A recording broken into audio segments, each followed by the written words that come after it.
Hello investors, मैं आपका investor awareness coach Rupesh Jaitley. पिछले वीडियो में भी हमने बताया था कि कुछ क्लासिफिकेशन चेंज होने जा रहा है एनएससी बीएससी के लिस्टिंग में, और उसमें लार्ज कैप, मिड कैप और स्मॉल कैप में एक नया क्लासिफिकेशन आएगा। कुछ नए शेयर्स ऐड होंगे और कुछ शायद बाहर हो जाएं। तो इसमें अभी आपने देखा होगा, जल्दी में आया था बजाज हाउसिंग फाइनेंस लिमिटेड, जो कि अच्छे लार्ज कैप के क्राइटेरिया को शायद फॉल पूरा कर पा रहा है। तो उसकी वजह से शायद उसको लार्ज कैप कैटेगरी में इंडक्शन कर लिया जाए। जनवरी की वो है, अभी सब पे थोड़ी सी रिसर्च चल रही है कौन कौन क्या है। अभी जैसे आपको मालूम है कि लार्ज कैप कैटेगरी 20,000 करोड़ से ऊपर के मार्केट कैपिटलाइजेशन में होता है, इसमें करीब करीब 100 शेयर हैं आपके। इसके बाद 5,000 से लेके 20,000 करोड़ तक मिड कैप कहलाता है, इसमें बहुत सारी कंपनियां, करीब करीब 150 कंपनियां हैं। इसके बाद का जो 5,000 करोड़ से नीचे का है वो सब स्मॉल कैप कहलाता है। इसमें करीब करीब ये मान लीजिए कि जो आगे का स्पेस है, जितना भी यूनिवर्स है वो सारा स्मॉल कैप में आता है। माइक्रो कैप और जितना भी है वो सब स्मॉल कैप में आता है, जिसमें कि 5,000 करोड़ से कम की मार्केट कैपिटलाइजेशन है। अभी जैसे मैंने बताया कि बजाज शायद आ सकता है।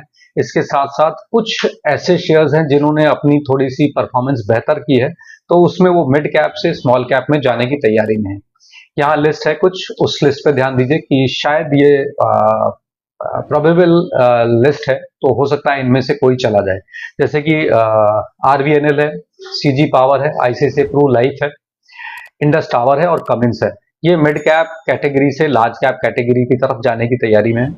इसके बाद कुछ 3 नए शेयर और आए थे बजाज की तरह, प्रीमियम एनर्जी, ओला इलेक्ट्रिक और ब्रेन बीज सॉल्यूशंस। ये सीधे शायद इनको लार्ज कैप कैटेगरी में चांसेस मिल सकते हैं।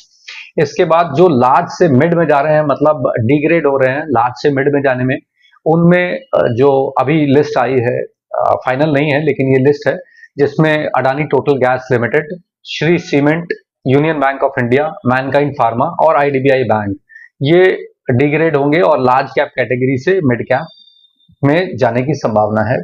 इस तरह से कि शायद इनका मार्केट कैपिटलाइजेशन कम हो गया है पहले से, जिसकी वजह से ये अपनी कैटेगरी चेंज करेंगे।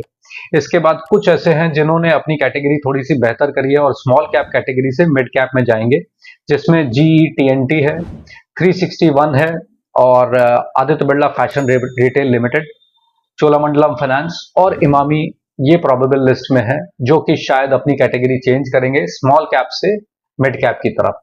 तो ये लिस्ट पे ध्यान रखिए, बिकॉज जब जब इसमें चेंज होगा तो ध्यान आपको ये रखना है कि ये किस इंडेक्स फंड में है।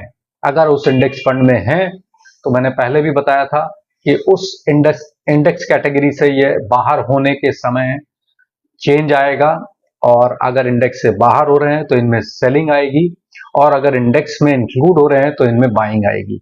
तो ये ध्यान रखना है आपको कि आपके पास आपके पोर्टफोलियो में क्या है। अगर आपने इंडेक्स के हिसाब से अपना पोर्टफोलियो बना रखा है तो उस पर ध्यान दें, और इस तरह के चेंजेस पे भी ध्यान दें कि कब आपको अपने पोर्टफोलियो में चेंज करना है।